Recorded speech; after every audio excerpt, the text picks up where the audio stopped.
Ah, quelle horreur! Quoi?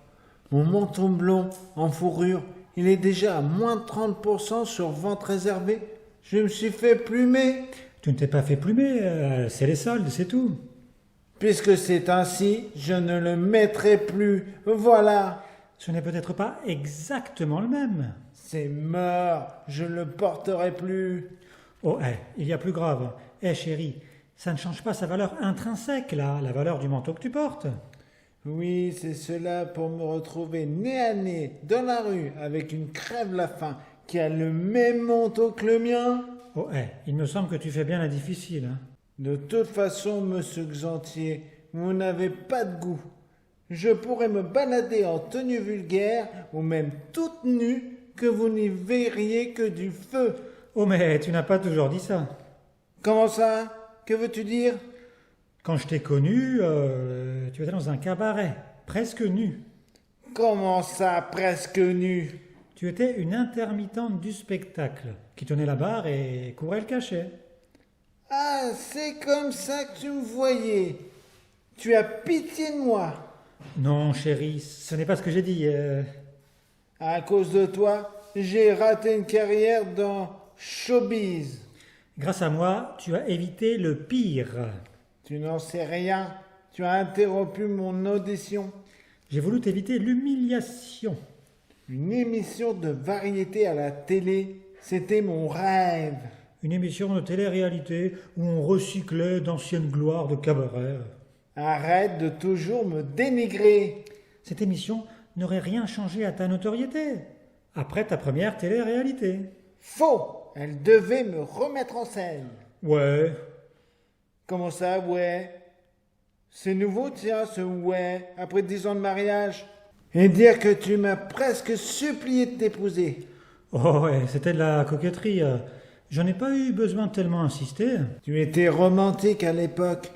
Tu m'avais demandé un mariage sur grand écran, au cinéma, parce que j'étais une vedette de la télé. Réalité.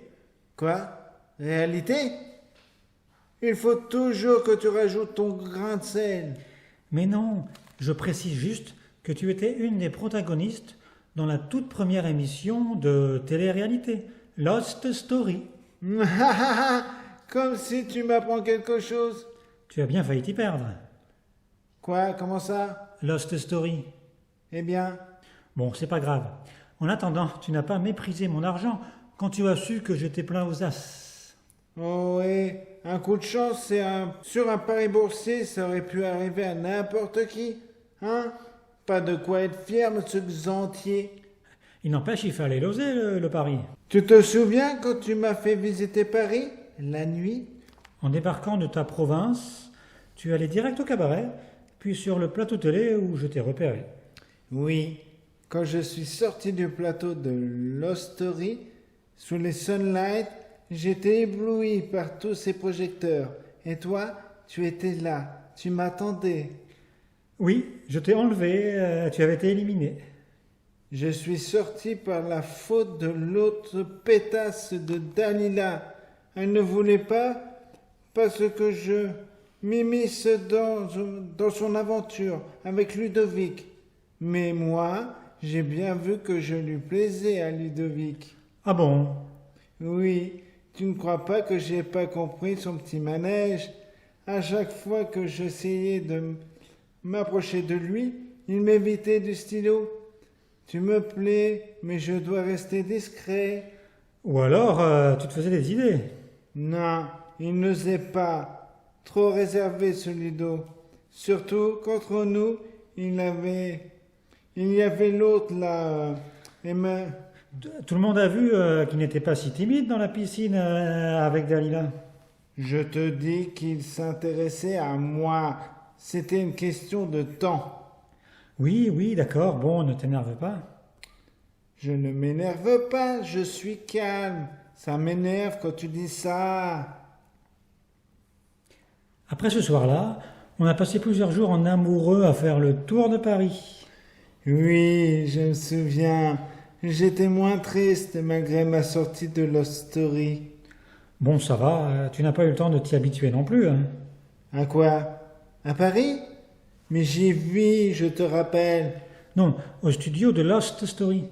Comment ça? Eh bien, rappelle-toi, tu n'y es resté que 3 jours. Et puis? Eh bien, l'émission a duré 3 semaines. Ah, tu crois, 3 semaines? Je me rappelle plus. En tout cas, tu étais contente que je sois venu t'accueillir à la sortie du studio. Me cueillir? Comme une rose? Tu en as des drôles d'expressions. Non, t'accueillir. Ensuite, je t'ai acheté des robes, des bijoux, des parfums. Ah oui, tiens, ils sont où? Je crois même que ça t'a décidé à m'épouser alors qu'au début tu faisais la fine bouche. Ah, ça y est, tu vas encore me reprocher cette opération. Non, pourquoi? Ne fais pas semblant. Qu'est-ce que tu viens de dire? J'ai dit que tu n'as pas craché sur l'argent. Oui, ça tu l'as dit. Et en plus, tu as parlé de ma fine bouche. J'ai bien compris ton allusion. Parce qu'à l'époque, c'est vrai, je m'étais pas encore fait opérer des lèvres, ni du nez. Ni tout le reste. Bah, ça va, ça va. On va pas y passer la soirée non plus. C'est toi qui en parles. Parlons d'autre chose. Ne change pas de sujet. À cause de toi, j'ai raté une carrière d'artiste.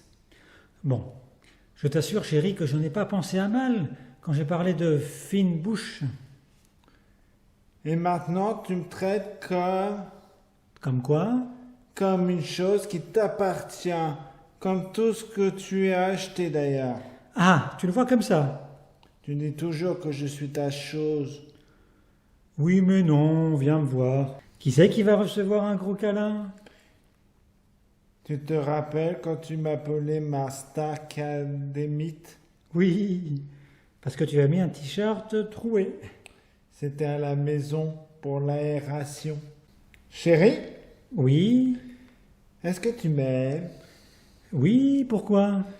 Parce que j'aime bien l'entendre. Tu sais bien que j'aime bien quand tu me dis je t'aime et tu ne me le dis pas souvent. Mais il me semble, moi, que je te le dis tout le temps. Non, Comment ça, non? tu le dis que quand je te le demande. Si tu le dis, c'est que tu as raison. Ah, tu vois, Quoi? je t'avais dit que tu avais raison. C'est pas souvent. Normal, je te le dis que quand tu as réellement raison. Chameau. Cocotte!